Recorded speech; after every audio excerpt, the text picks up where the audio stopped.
Ever walk by a building and, like, catch those awesome concrete details? Well, today we're going to dive deep into how that stuff gets made, thanks to some insights from RoleCatcher. And trust me, it's way more artistic than you'd think. We're talking precast molders and why it's so much more than just pouring concrete. It really is amazing how they take something as basic as concrete and turn it into these intricate custom pieces. Like, picture a fireplace, right? The kind that just makes a living room. They make those, and it all starts with concrete. So less pouring a patio, more like sculpting, but with concrete. Okay, I'm intrigued, but what's the day-to-day actually look like? Well, they use these portable concrete mixers, Yeah. right? But it's not as simple as just tossing stuff in. RoleCatcher talks about how these guys, they're carefully choosing the aggregates, adjusting everything based on the weather, all to hit that sweet spot for the concrete, making sure it's got the right consistency, the right strength, for whatever they're crafting. So there's a real science to it. That's so cool. But then they bring in the artistry, right? Like, how do they actually shape this stuff? Molds.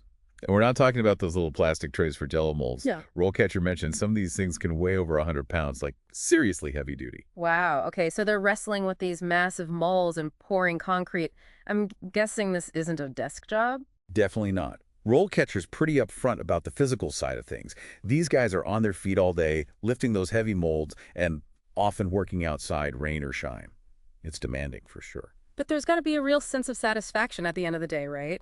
You're building something lasting, something people will actually use and appreciate. Absolutely. That's a big part of the appeal. You're not just pushing papers.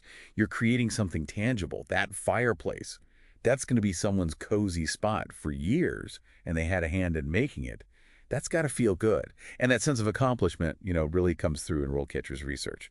But okay, let's get down to brass tacks. What's the career path look like for someone starting out in this field? Yeah, how do you go from pouring that first slab to maybe running the whole show someday?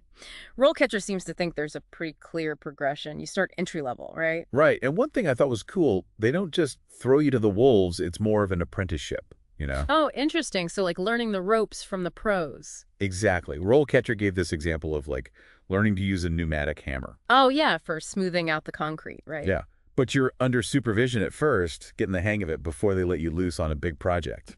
Makes sense. So what makes a junior precast molder then? Is it just time on the job or is there more to it? Well, experience definitely helps, but RoleCatcher highlights the responsibility factor.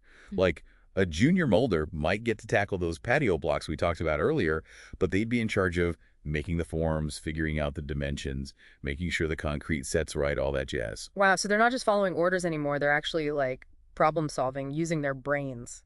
That's the thing, right? And then as you work your way up to senior precast molder, things get even more interesting. They might be overseeing those more complex projects, maybe even mentoring the junior team members. Oh, cool. And Rollcatcher mentioned something about senior molders using design software. That doesn't sound very old school construction. Right. That's how technology is changing the game. Instead of hand-drawn blueprints, they might be using software to make 3D models of what they're building. And a senior molder, they've got that practical experience so they can take those digital plans and make sure they actually work in the real world. It's like they're bridging the gap between the digital and the physical. Okay, Yeah. that is so cool. Totally. And it just shows how adaptable you have to be in this line of work. Even something like a portable concrete mixer, which seems pretty straightforward, right? RoleCatcher talked about how that's totally revolutionized things. It's not just about speed. It's about being able to get the perfect mix every time. Right, like another layer of precision, right? Okay, so we've got technology, craftsmanship, and this drive to keep upping their game. And speaking of upping your game, Rollcatcher doesn't just give you info, they have some really useful tools if you're serious about this career path. Absolutely. Their interview question database, Hmm. seriously helpful. They have questions like, tell me about a time you had to solve a problem on a construction site. Being ready for that kind of question, that's clutch. So good. And it's not just about nailing the interview, right? They have those resume and CV tools too, which can be a lifesaver. What I like is they talk about how employers use the platform too. So while you're polishing your resume with their tips, a potential employer could be on there right now looking for someone with your skills. Oh, wow. So it's like this whole ecosystem connecting everyone. That's awesome.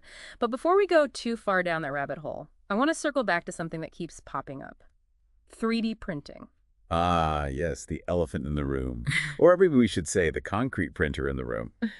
We can't talk about the future of this without thinking about how 3D printing might change things. Right, because RoleCatcher only touched on it, but you can tell it's a big deal. Some people are probably like, is this going to replace my job? You know? Totally understandable, right? Mm.